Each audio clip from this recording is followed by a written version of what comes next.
हिमाचल तहलका न्यूज के इस खास कार्यक्रम बात हिमाचल की में आप सभी दर्शकों का बहुत बहुत स्वागत है। तो चलिए शुरुआत करते हैं आज की खास खबर की। हिमाचल प्रदेश में आज क्या खास रहा तो आपको बताते चले कि आज सराज से मुख्यमंत्री जयराम ठाकुर रिवाज बदलने का आगाज करा है और मुख्यमंत्री जयराम ठाकुर ने कहा कि सराज विष के समान की लड़ाई है, इसे बीच में नहीं छोड़ा जा सकता है। बुधवार को सराज में नामांकन भरने से पहले कुताहा में आयोजित जनसभा को संबोधित करते हुए उन्होंने कहा कि अब मैं गांव-गांव घर-घर में नहीं जा सकता हूं। जो यहां बैठे हैं आप सब है, आप सब मेरे लिए जाएंगे, कुछ कहेंगे कि वोट मांगने नहीं आया, लेकिन मैं आप सबके दिलों में रहता हूं। उन्होंने यह भी कहा कि इस सम्मान की हमें कदर करनी चाहिए। हमने शिखर पर सराज का नारा दिया था और उसे आगे बढ़ाना है। उन्होंने कहा कि कांग्रेस में कुछ नहीं बचा है, इस बार प्रदेश में रिवाज बदल रहा है और सराज में हम शुरुआत करने जा रहे हैं। उन्होंने कहा कि उन लोगों ने अपनी मानसिकता दिखा दी है कि वो बड़े हैं, लेकिन जो बड़ों से नहीं हो सका वो अब हम छोटे लोग बदलकर दिखाएंगे। मुख्यमंत्री जयराम ठाकुर ने कहा कि आज हम फिर से लोकतंत्र के महापर्व में प्रवेश कर रहे हैं। 25 साल का कार्यकाल पूरा होने के बाद आपका आशीर्वाद लेने आया हूं और कई बार कल्पना करता हूं कहां से चले कहां पहुंचे। कम साथी होते थे, हिम्मत देनी पड़ती थी और लेकिन साथी जुड़ते गए और कारवां बन गया।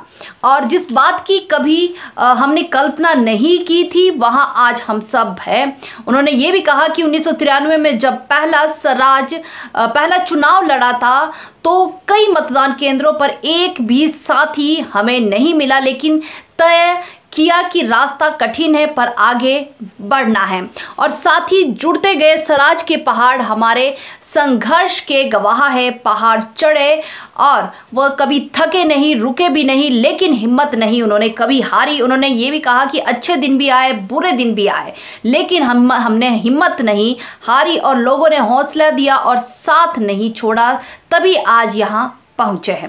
उन्होंने कहा जब निर्णय लिया तो सराज में ही नहीं बल्कि पूरे जिला और प्रदेश में दोस्त मिलते गए।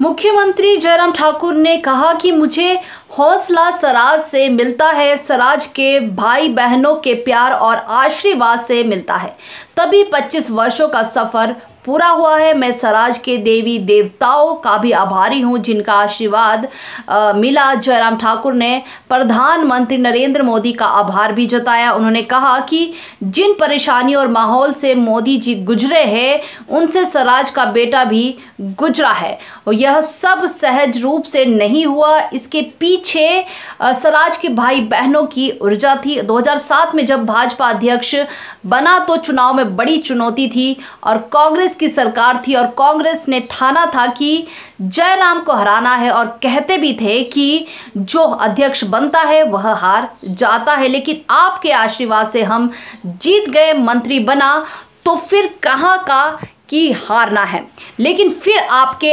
आशीर्वाद से जीत गए। आज यहाँ हूँ तो सब आपका दिया ही है और साथ ही इस ऋण को मैं कैसे चुकता करूँगा।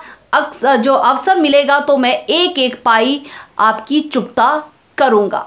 जयराम ने यह भी कहा कि पिछले चुनावों में पार्टी से फोन आया कि अमित शाह का कार्यक्रम करना है। उन्होंने कहा कि मैं विशेष रूप से आया हूं, आपसे मिलना था। उन्होंने कहा कि इन्हें 5वीं बार जिताए, हम इन्हें बड़ा आदमी बनाने वाले हैं। हमने सोचा कि बड़ा आदमी क्या होगा और फिर परिस्थितियां ऐसी बदली कि सराज का भाग्य बदल गया।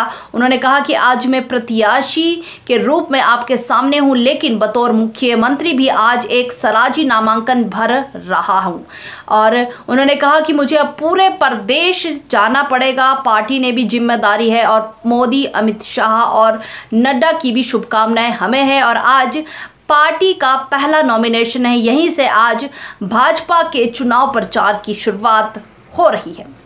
तो सभी दर्शकों से को मुझे बताना है कि अभी चुनाव के जो ये प्रत्याशी है वो चुने गए हैं और सभी अपनी अपनी कांग्रेस है, चाहे आम आदमी पार्टी है या फिर भाजपा है, सभी अपने जो अपनी भाजपा टीम है या फिर भाजपा की जो कांग्रेस है, सभी अपने आप को आगे बढ़ाना चाहते हैं, सभी जगह लोगों के बीच अपने आप को लेकर आना चाहते हैं, सभी से उम्मीद लगाए हैं कि हमें इस बार वोट करेंगे और हमारी ही सरकार प्रदेश में आएगी। तो देखते हैं कि क्या होता है आने वाले समय में, वोटिंग के बाद क्या निर्णय होता है, क्या भाजपा आती है या फिर कांग्रेस आती है, आम आदमी पार्टी आती है, ये देखना दिलचस्प होगा।